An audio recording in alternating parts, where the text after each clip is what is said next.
کا معاملہ جو ہے وہ تب تک معاف نہیں ہو سکتا جب تک وہ شخص خود معاف نہ کرے۔ پیارے دوستو، آپ جانتے ہیں کہ ہم جو دوسروں کے حقوق قبضہ کرتے ہیں، ضبط کرتے ہیں یا ان کے حقوق کھا جاتے ہیں، ان میں مختلف قسم کے حقوق ہوتے ہیں، جیسے مالی حقوق۔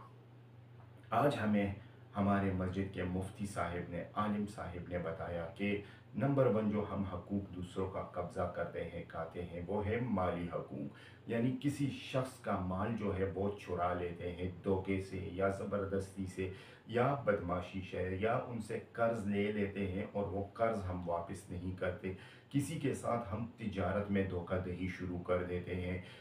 کسی کے ساتھ ہم زبردستی دھوکہ دہی شروع کر دیتے ہیں۔ نمبر 2 آج جو ہمیں مفتی صاحب نے بتایا وہ ہے عزت اور غیرت کے حقوق۔ مطلب عزت اور غیرت کے حقوق کس طرح؟ کسی کی عزت اچالنا، غیبت کرنا یا توہین کرنا، گناہ کرنا، احسان فراموشی کرنا، کسی کی نیکی کو بلانا، کسی کے پیار محبت کو بلا دینا، کسی نے تمہاری قدر کی ہو زندگی میں، تمہیں ایک وقت کا نوالا کھلایا ہو اور تم اس کے ان احسانات کو بھول جاؤ، نمک حرام بن جاؤ، احسان فراموش بن جاؤ، تو یہ تم نے ان کا حق کھایا، ان کے حق کو قبضہ کیا۔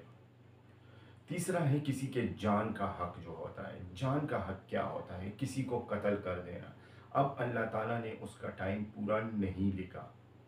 اور تم اس کو قتل کر دیتے ہو، تو یہ تم نے گناہ کبیرہ کیا ہے، کیونکہ اسلام میں ہے کسی کو زخمی کر دینا یا قتل کر دینا صرف اللہ کا حق نہیں بلکہ جس کو قتل کیا یا زخمی کیا اس کا حق ہے، اور وہی تمہیں معاف کر سکتا ہے۔ تو اب خود سوچو، آپ نے اگر کسی کو قتل کر دیا اور اس کے بعد آپ کو پچھتاوا ہو، آپ ساری عمر روئے، پچھتائیں، سر پتھروں کے ساتھ ماریں، لیکن وہ شخص اس دنیا میں نہیں ہے، تو وہ کس طرح آپ کو معاف کرے گا؟ وہ آپ کو کبھی بھی معاف نہیں کر پائے گا، کیونکہ وہ اس دنیا میں ہی نہیں ہے، اور قرآن پاک میں صاف الفاظ میں موجود ہے کہ کسی ایک انسان کا قتل پوری انسانیت کی قتل کے برابر ہے۔ نیکسٹ جو آج ہمیں مفتی صاحب نے بتایا وہ ہے پڑوسی اور رشتہ داروں کے حقوق۔ پڑوسیوں اور رشتہ داروں کے حقوق یہ ہیں کہ پڑوسیوں کا خیال رکھنا، ان کے کھانے پینے کا خیال رکھنا، یہ دیکھنا کہ کیا میرا پڑوسی بھوکا تو نہیں سو رہا، ان کے ساتھ صلہ رحمی کے ساتھ چلنا، اپنے پڑوسی کے گھر کے سامنے کچرا وغیرہ نہ پھینکنا، ان کی ہر طرح کی خیال رکھنا، حفاظت کرنا، یہ بھی ہمارے حقوق میں شامل ہے، حقوق العباد میں شامل ہے۔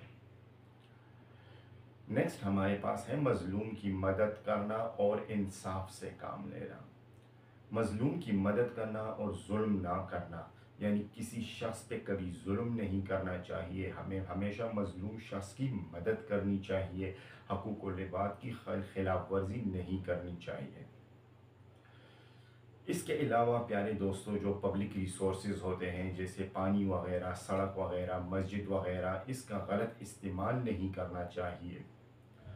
پبلک پارک یا مسجد وغیرہ کو نقصان نہیں پہنچانا چاہیے۔ نیکسٹ جو آج ہم نے سیکھا جمعے کے خطبے میں وہ یہ ہے قرآن اور حدیث کی رہنمائی کرنا۔ مطلب حدیث میں ہے کہ اللہ تعالیٰ حقوق العباد کو تب تک معاف نہیں کرے گا جب تک بندہ خود معاف نہ کرے، تو ہمیں چاہیے کہ ہم ہمیشہ دوسروں کے حقوق کا خیال رکھیں۔ سورہ الحجرات اور سورہ النساء میں مسلمانوں کو ایک دوسرے کا عزت اور حقوق ادا کرنے کا حکم دیا گیا ہے۔ حقوق العباد انسانوں کا ایک دوسرے پر حق ہے، یہ حقوق ادا کرنا ایمان کا بنیادی حصہ ہے۔ مالی، اخلاقی، پڑوسی اور انصاف کا معاملات اس میں شامل ہیں۔ ان کا تکلف اللہ تب تک معاف نہیں کرتا جب تک جس کا حق مارا گیا ہے وہ معاف نہ کرے۔ پیارے دوستو، اس کے علاوہ آج کے خطبے میں ہمارے مفتی صاحب نے بہن بھائیوں کے تعلقات کے متعلق بتایا۔ بہن بھائیوں کے ایک دوسرے پر کیا حقوق ہیں،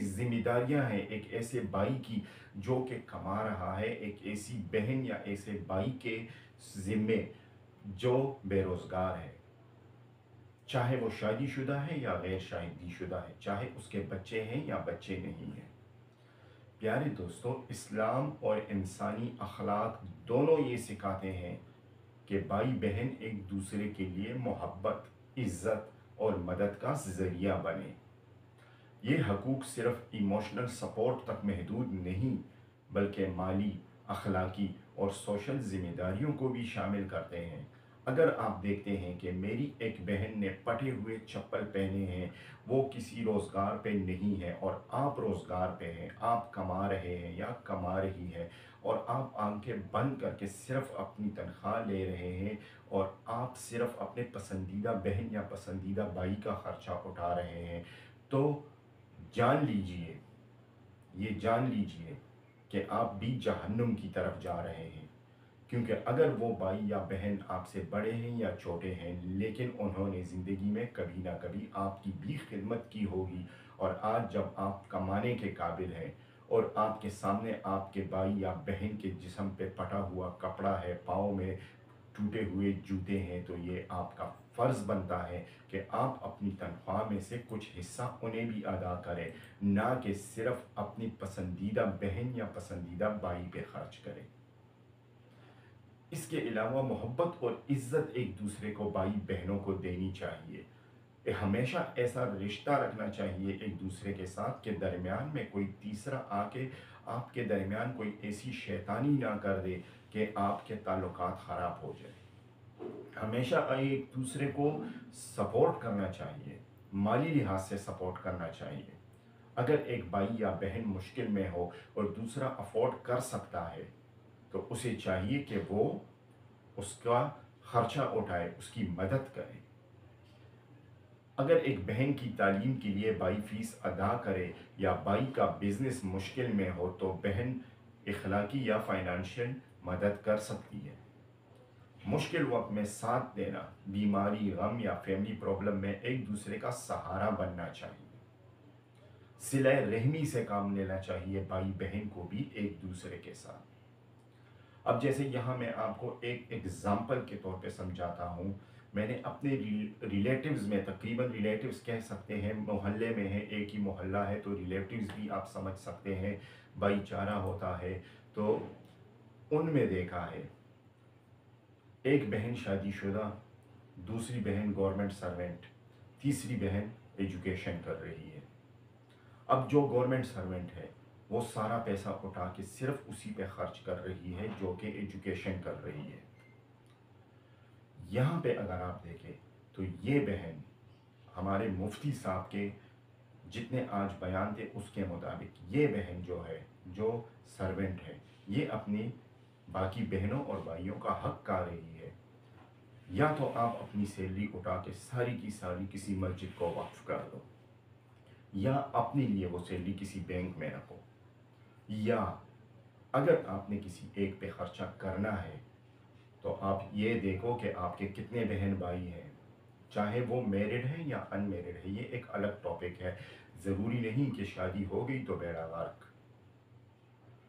ہو سکتا ہے اس کی شادی ہو گئی، ٹھیک ہے، اس کا شوہر بے روزگار ہو سکتا ہے اس کا شوہر چرسی ہو، پوڈری ہو، یا وہ کمانے کے قابل نہ ہو، تو اس کا یہ مطلب تو نہیں کہ آپ اس بہن کو چھوڑ دو۔ آپ کو چاہیے کہ اگر آپ اپنی سیلری میں سے اپنی کسی بھی پسندیدہ بہن کے لیے کپڑے خریدتی ہو، جوتے خریدتی ہو، تو آپ کو چاہیے آپ اس بہن کی طرف بھی رجوع کرو جس کا یا تو شوہر بے روزگار ہے، یا مر چکا ہے، یا چرسی ہے، یا پوڈری ہے، اور اس کے لیے بھی لو، کیونکہ آپ کی تنخواہ صرف آپ کی نہیں ہے۔ اسلام کے مطابق اس میں تمام بہن بھائیوں کا حق ہے، یا تو ایک کو بھی مت دو، یا اگر ایک کو دینا ہے دوسرے کو نہیں دینا، تو یہ آپ ظلم کر رہے ہو یا کر رہی ہو۔ اور اس کا کھلا ثبوت اسلامک لحاظ سے یہی ہے کہ اسلام میں ہے ماں باپ کسی ایک بیٹے کو جائیداد سے محروم کر کے باقیوں کو جائیداد نہیں دے سکتی، یا بیٹیوں کو محروم کر کے بیٹوں کو نہیں دے سکتے، سب کو اپنا حق دینا ہوگا۔ اس بات سے ظاہر ہوتا ہے کہ جب اسلام میں ہر کسی کا اپنا حق مقرر ہے تو اسی طرح اگر آپ ایک بہن کما رہی ہو یا ایک بھائی کما رہا ہے تو وہ صرف اپنے پسندیدہ بہن یا پسندیدہ بھائی پہ خرچ نہ کرے، بلکہ اس میں سے وہ سب کا حصہ الگ نکالے، سب کو اپنا اپنا حصہ دے۔ آج سے پہلے اگر آپ نے اس طرح کا ظلم کیا ہے کسی بھی بھائی نے یا کسی بھی بہن نے، تو جائیں جن کے ساتھ کیا ہے دل سے ان سے معافی مانگے، ان سے کہیں کہ وہ آپ کو معاف کرے، درگزر کریں آپ کو۔ آپ اپنی اس غلطی پر، اس گناہ پر فوراً معافی مانگیے، ہو سکتا ہے وہ آپ کو دل سے معاف کر دے، اور اگر آپ معاف ہو گئے تو آپ کی نمازیں قبول ہونا شروع ہو جائیں گی۔ دوستو، یہاں پر جب ہم مسجد میں آج بیٹھے ہوئے تھے تو ایک دوست نے ہاتھ اٹھا کر سوال کیا مفتی صاحب سے کہ مفتی صاحب، اسلام کی تعلیمات کے مطابق اگر کوئی بھائی یا بہن اپنی سیلری میں سے ایک بھائی یا بہن پر خرچ کرے لیکن دوسرے بھائی یا بہن کی مشکل حالات کے باوجود اس کی مدد نہ کرے، یہ جانتے ہوئے بھی کہ اس کے جسم پر پٹا ہوا کپڑا ہے، پٹا ہوا حجاب ہے، پٹے ہوئے جوتے ہیں، تو اسلام میں ایسے لوگوں کے متعلق کیا کہا گیا ہے؟ تو قاری صاحب نے، مفتی صاحب نے ان کی رہنمائی کے لیے قرآن اور حدیث کی روشنی میں بتایا کہ قرآن پاک سورہ البقرہ، جو کچھ خرچ کرتے ہو تم وہ اپنے والدین، قرابت داروں یعنی رشتہ داروں، یتیموں، مسکینوں اور مسافروں پر کرو۔ تمہارے پیسے پر تمہارے ارد گرد جتنے لوگ موجود ہیں ان سب کا حق ہے، اگر وہ پیسہ تم سے اضافی ہے۔ تم سے اضافی کا مطلب تمہاری اپنی ذات سے اضافی ہے، یہ کہہ کر تم لوگ آزاد نہیں ہو سکتے اس گناہ سے کہ میرے پاس ایکسٹرا پیسے نہیں تھے، میں 1,00,000 کماتا تھا یا کماتی تھی، جس میں سے 50,000 میری بیوی کے میک اپ پہ لگ جاتے تھے، 20,000 میں باپ کو دے دیتی تھی، 10,000 میں ماں کو دے دی تھی، اور 20,000 میں اپنی چھوٹی بہن کی یا چھوٹے بھائی کی تعلیم یا خرچوں پہ خرچ کر دیتی تھی۔ اس چیز سے تم نہیں بچ سکتے، تمہاری ذات سے اضافی، یعنی اگر یہ 1,00,000 روپے تم اپنے ذات پہ استعمال نہیں کر رہے یا نہیں کر رہی تو یہ پیسے تم سے سارے ایکسٹرا ہیں۔ تم جو کھاتی ہو، جو پیتی ہو، جو پہنتی ہو، یا اپنے لیے، اپنی شادی کے لیے جو جمع کرتے ہو یا کرتی ہو، وہ تمہاری ذات ہے۔ اس کے علاوہ گھر کے اخراجات، بھائی بہن، ان پہ خرچ کرنا، یہ سارا ایکسٹرا ہے۔ تو اپنے آپ کی اصلاح کیجئے، خدا را گناہوں سے بچیے۔ صحیح بخاری المسلم میں ہے، نبی صلی اللہ علیہ وآلہ وسلم نے فرمایا، جو شخص رشتہ توڑتا ہے وہ جنت میں نہیں جائے گا، اور جو شخص تمہارا صدقہ تب تک پورا نہیں ہوتا جب تک تم قرابت داروں کا خیال نہیں رکھو گے۔ اللہ کی نظر میں تمہارا مقام کم ہوگا۔ نا انصافی اور غفلت سے اگر تم کام رہے ہو اور تمہارا رویہ، تمہاری محبت، تمہارے دل میں درجہ مقام ایک بھائی کے لیے ایک جیسا ہے، دوسرے کے لیے دوسرے جیسا ہے، تو تم جہنمی ہو۔ اگر تم ایک بھائی کی خاطر دوسرے بھائی کے ساتھ جھگڑا کرتے ہو، اس سے تعلق توڑتے ہو، ایک بہن کی خاطر وہ دوسری بہن کے احسانات کو بلا کے اس کے ساتھ جھگڑا کرتی ہو، تعلق توڑتی ہو، تو تم ہم میں سے نہیں ہو۔ تو کیوں اپنے آپ کو، اپنی قبر کو کیڑے مکوڑوں اور عذاب کا گہوارہ بنانا چاہتے ہو؟ پیارے دوستو، ہر انسان کو، خواہ تمہارا بھائی ہو، بہن ہو، اس کو برابر کا حق ادا کرو۔ ضروری نہیں کہ تمہارا ایک بھائی شادی شدہ ہے تو وہ چاہے بھیک مانگے، چاہے اپنے جسم کے اعضاء فروخت کرے، چاہے اسمگلنگ کرے، لیکن وہی اپنے بیوی بچوں کا ذمہ دار ہوگا۔ ضروری نہیں کہ تمہاری ایک بہن جس کی شادی ہو چکی ہے اور اس کا شوہر بے روزگار ہے، کام کرنے کے قابل نہیں، چرسی ہے، پوٹری ہے، یا اس کے پاس کوئی کام ہے نہیں، یا اسے کام نہیں مل رہا، تو تم یہ اسے کہو کہ تمہارا ذمہ دار تمہارا شوہر ہے۔ تو اگر اس کا ذمہ دار اس کا شوہر ہے، بھائی اپنی بیوی اور بچوں کا خود ذمہ دار ہے، تو پھر تمہاری بہن یا تمہارا وہ بھائی جس کا خرچہ تم خود اپنی خوشی سے اٹھا رہے ہو، وہ بھی تو تم سے پیدا نہیں ہوا، اس کا ذمہ دار بھی تمہارا باپ ہے، تمہاری ماں ہے، تم نہیں ہو، کیونکہ وہ تم سے پیدا نہیں ہوئے۔ تمہیں اگر اتنا ہی زیادہ تمہارے دل میں شوق ہے بچے پالنے کا، شادی کرو، اپنے بچے پالو، اس پہ اس ٹائم اس وقت تم سے کوئی بھی بھائی بہن شکوہ نہیں کر سکتا، اس ٹائم تم سے کوئی بھی بھائی بہن کے حق پہ تمہیں پروردگار عالم نہیں پکڑے گا، کیونکہ پھر تمہاری اپنی اولاد ہوگی۔ لیکن اگر تم ایک کا ہاتھ تھام کر اس کو سہارا دیتے ہو اور دوسرے کی طرف دیکھتے نہیں ہو، تو تم اپنی قبر میں اپنے لیے خود کیڑے مکوڑوں کا انتظام کر رہے ہو۔ اس کے علاوہ پیارے دوستوں، آج ہمارے مفتی صاحب نے ایک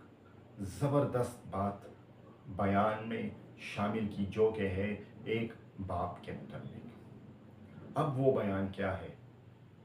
اور انہوں نے کیوں شامل کیا؟ کیونکہ ایک ساتھی نے ہاتھ کھڑا کر کے ان سے سوال کیا، اگر ایک باپ اپنی کسی ایک شادی شدہ یا غیر شادی شدہ اولاد پر خرچ نہ کرے اور صرف ایک اولاد پر اپنا مال خرچ کرے، ایک اولاد کو اہمیت دے، ایک اولاد کے ساتھ اپنے پروگرام فنکشنز منائے، خوشیاں شیئر کرے، اپنے جذبات شیئر کرے، ایک اولاد کے گھر آنا جانا زیادہ کرے اور دوسرے اولاد کو نظر انداز کرے، ایک اولاد کو زیادہ چیزیں دے، دوسری اولاد کو کچھ نہ دے، تو قرآن کی روشنی میں ایسے باپ کا کیا انجام ہے؟ چاہے وہ باپ 5 وقت کا نمازی ہو، تہجد گزار ہو، قرآن پاک کی تلاوت کرنے والا ہو، ایسے باپ کے متعلق قرآن اور اسلام میں کیا احکامات موجود ہیں؟ پیارے دوستوں، اسلام میں جو اس قسم کے باپ کے لیے کہا گیا ہے، وہ مفتی صاحب نے اپنے الفاظ میں بیان کرنا شروع کیا۔ مفتی صاحب نے کہا، اسلام میں والدین اور اولاد کے حقوق اور ان کے درمیان انصاف پر بہت زور دیا گیا ہے۔ باپ کا فرض ہے کہ وہ سب اولاد کے ساتھ برابری اور انصاف کا رویہ اختیار کرے اور سلوک کرے، چاہے کوئی شادی شدہ ہو یا کوئی غیر شادی شدہ ہو۔ پیدا تمہیں سے ہوئے ہیں، تو جب تم سے پیدا ہوئے ہیں تم پر ان کے حقوق برابر ہیں۔ یہ نہیں کہ اگر تمہاری 2 بیٹیاں شادی شدہ ہیں تو ایک بیٹی کے گھر تم ہر دوسرے دن جاؤ اور دوسری بیٹی کے گھر تم مہینے 3 4 5 6 یا 1 سال کے اندر ایک دفعہ جاؤ، تو یہ تم اس بیٹی کا حق کھا رہے ہو۔ اگر تم بیمار ہو، تم معذور ہو، تم مفلوج ہو، تو تمہیں اس ایک بیٹی کے گھر بھی نہیں جانا چاہیے۔ لیکن اگر تم ایک جگہ جا رہے ہو تو دوسری جگہ جانا تم پہ فرض ہے، اپنی بیٹی کا پتہ کرنا کہ وہ کس حال میں ہے، وہ کچھ کھا رہی ہے یا نہیں کھا رہی، اسے کچھ کھانے پینے کو ملتا ہے صحیح یا نہیں ملتا۔ اگر نہیں ملتا تو جس طرح تم اپنی باقی اولاد پہ خرچ کر رہے ہو، اس بیٹی کا بھی تم پہ حق ہے۔ اور اگر تم اس حق سے آزاد ہونا چاہتے ہو تو اللہ کی تلوار اٹھا کے کسی بھی مفتی صاحب کے پاس جا کر بیٹھو اور اپنے جائیداد کی تقسیم کر کے اس بیٹی کو اس کا حصہ دو، پھر تم اس کی ذمہ داری سے آزاد ہو جاؤ گے۔ لیکن یہاں پہ کیا ہوتا ہے، ایک بیٹی کو روزانہ کے حساب سے 100 200 300 روپے کے فروٹ، دودھ، چپس، بادام، یہ چیزیں کھلائی جا رہی ہیں، جبکہ دوسری بیٹی کے گھر سال 2 سال میں ایک دفعہ جایا جاتا ہے، اس میں بھی اس کا حق ادا نہیں کیا جاتا۔ ایک سچے مسلمان اور سچے اللہ کو ماننے والے انسان باپ کی نشانی یہ ہے، وہ کیا کرتا ہے، وہ اگر ایک بیٹی کے گھر، چلے ٹھیک ہے، یہ مان لیتے ہیں کہ ایک بیٹی کی شادی کراچی میں ہوئی ہے، دوسری کی شادی اسی محلے میں جہاں باپ رہتا ہے، تو جس بیٹی کے گھر میں جو تمہارے محلے میں رہتی ہے اس کے گھر میں تم روز جا رہے ہو، اس کو روزانہ اس کے گھر جاتے ہو، تم مثال کے طور پہ 10 روپے کی چیز لے جاتے ہو، تو وہ 10 روپے اپنے پاس کسی ڈائری میں لکھو، اور جب تم 1 سال بعد اس دوسری بیٹی کے گھر جاؤ جو کہ کراچی میں ہے، تو وہ ٹوٹل کرو، 1,000 بنے، 2,000 بنے، 10,000 بنے، 1,00,000 بنے، وہ پیسے اپنے ساتھ اٹھا کے لے جاؤ، اس بیٹی کے ہاتھ پہ رکھ دو کہ یہ تمہارا حق میرے پاس اس 1 سال میں بنتا تھا، یہ میں تمہیں ادا کرنے آ گیا، تاکہ روز قیامت اپنے پروردگار کے سامنے سرخرو ہو کے اٹھ سکو۔ پیارے دوستو، بقول مفتی صاحب کے اور اسلام کے مطابق صرف اور صرف یہ اسلام نہیں، تم نے آنکھ کھولی، تم نے سردی گرمی نہ دیکھتے ہوئے وضو کیا، تم مسجد گئے، تم نے فرض نماز ادا کی، تم نے قرآن پاک پڑھا، تم نے تہجد پڑھا تو تم جنتی ہو گئے۔ حقوق العباد از ویری کمپلسری، حقوق العباد بہت ضروری ہے حقوق اللہ کے مقابلے میں۔ سورہ نحل میں ہے، بے شک اللہ عدل، احسان اور قرابت داروں کو دینے کا حکم دیتا ہے۔ یہ آیت صاف طور پر صاف اور کھربت کے حقوق ادا کرنے کا حکم دیتی ہے۔ سورہ الحجرات میں ہے، مومنین بائی بائی ہیں، پس اپنے بھائیوں کے درمیان صلح کرو اور اللہ سے ڈرو تاکہ تم پر رحم کیا جائے۔ ہمیشہ اس بات پر نظر رکھو کہ تمہارے پڑوس میں کوئی بھوکا تو نہیں سو رہا۔ تو اسلام جیسے وسیع دین میں جس میں پڑوسیوں کے بارے میں کہا گیا ہے کہ اگر تمہارا پڑوسی بھوکا پیٹ سو گیا اور تم نے پیٹ بھر کے کھایا تو یہ تم نے ایک عظیم گناہ کیا، تو ایسے دین میں اگر ایک باپ اپنی ایک بیٹی کے ساتھ ظلم کرے، ایک بہن اپنی دوسری بہن کے ساتھ اس طرح کرے، تو اس کی معافی کس طرح ہو سکتی ہے؟ لیکن افسوس ہمارے پاس یہاں پہ فتوے بہت زیادہ آ جاتے ہیں، جن میں سے بعض فتوے ہمیں ابلیس دیتا ہے کہ چھوڑو، دفع کرو یار، اس کا دماغ خراب ہے میری اس بہن کا، یہ تو شادی شدہ ہے، اپنے شوہر سے مانگے، میں کیوں دوں اس کو، چھوڑو یار، وہ تو ہمارے گھر میں اب نہیں رہتی۔ اگر ہمارے گھر میں کوئی فنکشن ہے، کسی چھوٹے بچے کی سالگرہ ہے، میری ہے، میرے باپ کی ہے، کسی کی بھی ہے، تو اس کیک پہ جو کہ کیا ہے 300-400 روپے کی چیز، اس پہ صرف میرا حق ہے یا میرے باپ کا یا ہم جو گھر میں رہ رہے ہیں ان لوگوں کا، وہ تو شادی شدہ ہے۔ تو اللہ کے بندو، وہ شادی شدہ ہے لیکن ان کی پیرنٹل سٹیٹس جو ہے وہ تو چینج نہیں ہوا رہا ہے، تو اسی باپ کی بیٹی، اسی باپ کا بیٹا۔ اگر اس طرح زندگی گزرتی تو آج دنیا میں کسی بھی جگہ پہ بھائی چارہ نہ ہوتا، شادی کے بعد ہر انسان ایک دوسرے سے کا دشمن ہوتا، رشتہ داری ختم ہوتی۔ تو خدا را اپنے اندر سے یہ بکواس سوچ اور ابلیس کے راستے پہ چلنے کی عادات جو ہیں اس کو ختم کیجئے۔ یہ سب غلط طریقہ کار ہیں جس پہ آپ لوگ چل رہے ہیں۔ اس کے علاوہ سورہ البقرہ میں ہے، جو کچھ تم خرچ کرتے ہو وہ والدین، بہن بھائیوں، یتیموں، مسکینوں، مسافروں پہ خرچ کرو۔ یہاں پہ یہ نہیں کہا گیا، سورہ بقرہ میں کہیں بھی یہ نہیں کہا گیا صرف والدین پہ خرچ کرو، سورہ بقرہ میں کہیں یہ نہیں کہا گیا کہ صرف ایک بھائی پہ یا ایک بہن پہ خرچ کرو، یہاں پہ کہیں یہ نہیں کہا گیا کہ جو شادی شدہ ہے اور برے حالات میں ہیں یا ان کا دور اچھا نہیں چل رہا وقت، ان کو آپ اگنور کرو اور اپنے گھر کے اندر موجود لوگوں کی فرمائشیں پوری کرو۔ یہاں پہ کیا ہوتا ہے، در حقیقت جو حقیقی زندگی ہے، ایک بہن اپنی دوسری بہن یا بھائی کو ہاتھ سے پکڑ کے بازار جاتی ہے، اپنی بھائی یا بہن کے لیے کپڑے خریدتی ہے، اپنے لیے کپڑے خریدتی ہے، لیکن اسے پتہ ہے کہ میری بہن جو کہ شادی شدہ ہے اس کے حالات ٹھیک نہیں، اسے بھی ضرورت ہوگی، اس پہ وہ انجان بن جاتی ہے۔ وہاں پہ کیا ہوتا ہے، وہاں پہ اس نے اپنی قبر کے اندر کیڑے مکوڑے زیادہ کر دیے۔ جہاں تم 1,000 روپے کی چیز اپنے لیے لے رہے ہو تو تمہارے باپ کا کون سا گھر برباد ہو جائے گا اگر تم اپنے ایک بھائی کے لیے بھی لے لو، ایک بہن کے لیے بھی لے لو۔ اس کے علاوہ حدیث کی رہنمائی میں اگر آپ دیکھیں، رسول اللہ صلی اللہ علیہ وآلہ وسلم نے فرمایا کہ تمہارے لیے سب سے بہترین صدقہ وہ ہے، یہ ایک باپ کے لیے کہا گیا، سب سے بہترین صدقہ وہ ہے، سب سے بہترین خرچہ وہ ہے جو تم اپنے شادی شدہ بیٹے یا بیٹی پہ کرو۔ یہ نہیں کہا گیا کہ چونکہ بیٹے سے تمہارا خاندان بڑھ رہا ہے یا بیٹے کے تمہارے بچے موجود ہیں، وہ تمہارے پوتے ہیں، تو ان پہ تم زیادہ مال اڑاؤ، وہ تمہارے نواسے ہیں ان پہ تم زیادہ مال اڑاؤ، لیکن بیٹی کے جو بچے ہیں ان کو تم اگنور کرو۔ یہ کہیں نہیں کہا گیا۔ تم پہ سب کا حق برابر ہے، تمہیں اپنے پروردگار کو راضی کرنے کے لیے سب کے حقوق ادا کرنے ہوں گے۔ اگر تم سب کے حقوق ادا نہیں کرتے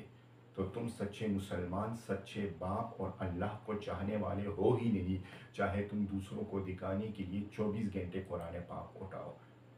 لیکن کوئی فائدہ نہیں۔ اپنی اولاد کے درمیان انصاف کرنا سیکھو۔ جب ایک صحابی نے ایک بچے کو تحفہ دیا اور دوسروں کو نہیں دیا تو رسول اللہ صلی اللہ علیہ وآلہ وسلم اس عمل سے ناراض ہوئے اور انہیں منع فرمایا کہ تم نے اپنے اس بچے کو تحفہ دیا ہے تو دوسرے کو کیوں نہیں دیا؟ یہ ناانصافی ہے، یہ ظلم ہے، اور اس ظلم کے خلاف روز قیامت میں تمہارے خلاف گواہی دوں گا۔ تو جب ہمارے پیارے نبی سرور کائنات تمہارے خلاف گواہی دیں تو تمہارے نیک اعمال، تمہاری نماز، تمہارے تہجد کا فائدہ کیا ہے؟ کیا تم مسلمان بن سکتے ہو جب رسول اللہ صلی اللہ علیہ وآلہ وسلم کی نظر میں تمہارا یہ عمل درست نہیں، یہ ظلم تصور کیا گیا ہے؟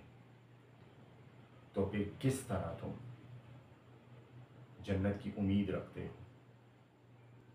ایسا باپ جو جان بوجھ کر یا دو اولادوں کو نظر انداز کرے، اس کا یہ رویہ اللہ کی نظر میں ناانصافی اور ظلم ہے۔ ہمیشہ اپنے بڑے بھائی، اپنی بڑی بہن اور اپنی اولاد کی قدر کرو، خاص کر اس اولاد کی جس اولاد سے تمہارے گھر میں بنیاد پڑی، اولاد پیدا ہونے کی، یعنی جو تمہارے سب سے بڑی اولاد ہے، چاہے بیٹا ہے یا بیٹی، ہمیشہ سب سے بڑھ کے پیار اگر تم نے فرق کرنا ہی ہے تو اس سے کرو، کیونکہ اللہ نے تم پہ جب رحم کیا تو وہ رحم تم پہ اس بیٹے یا بیٹی کی شکل میں ہوا جو سب سے پہلے تمہارے گھر میں پیدا ہوا۔ اگر اللہ چاہتا تو تمہیں ایک بھی اولاد نہ دیتا، تم کیا کر لیتے؟ آج جس اولاد پہ تمہیں غرور ہے، اگر وہی اولاد اللہ تمہیں نہ دیتا تو تم کیا کر لیتے؟ اس لیے بہترین عمل یہی ہے ایک باپ کے لیے کہ وہ برابری اور توازن سے چلے۔ ان بہانوں سے اللہ تعالیٰ کے سامنے تمہاری پکڑ ختم نہیں ہو سکتی کہ میرے پاس اتنے پیسے نہیں تھے کہ میں سب کو برابری کی نظر سے دیکھتا، میرے پاس اتنے پیسے نہیں تھے کہ ایک کے لیے میں نے کپڑے خریدے تو دوسرے کے لیے نہیں خریدے۔ ہر شادی شدہ بیٹا، خاص کر بیٹی جو کہ دوسرے کے گھر میں ہوتی ہے اور اپنے باپ کے آنے کے لیے راہ تکتی ہے، لیکن آج کل کے بے غیرت لوگ جو ہے وہ ان چیزوں پہ نہیں سمجھتے۔ اگر آپ دیکھیں، سوچیں تو ہر بیٹی ہر عید پہ، ہر خوشی کے موقع پہ، ہر غم کے موقع پہ راستے کو تکتی رہتی ہے کہ ابھی میرا باپ نظر آئے گا، میرا باپ آ رہا ہوگا، میرے لیے عید کے کپڑے، میرے لیے عید کے جوتے، یہ سب چیزیں میرا باپ لائے گا، کیونکہ میرے باپ کے پاس میرا حق پڑا ہوا ہے، میرے باپ سے میرے حق کے بارے میں پوچھا جائے گا۔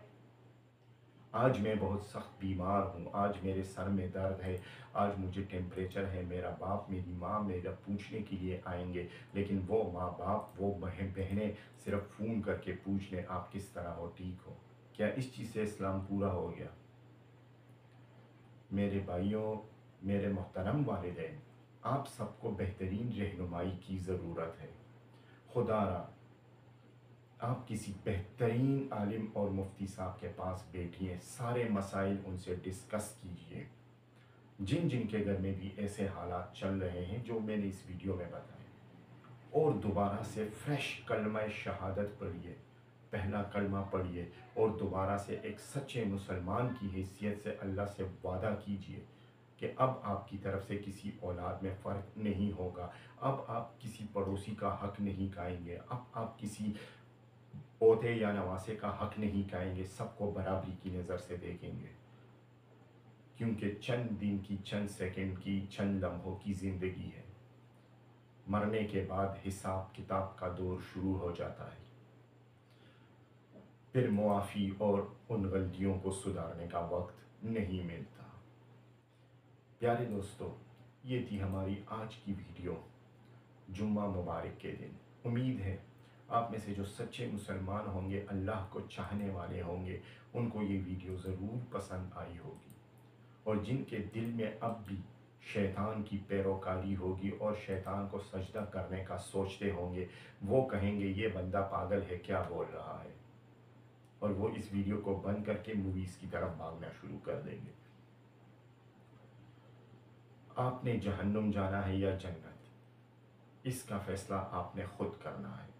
اللہ نے آپ کے سامنے دو راستے رکھ دیے، سب کے حقوق ادا کرو، ایک کا انتخاب کرو اور اس کے ساتھ جہنم جاؤ، یہ تمہاری مرضی۔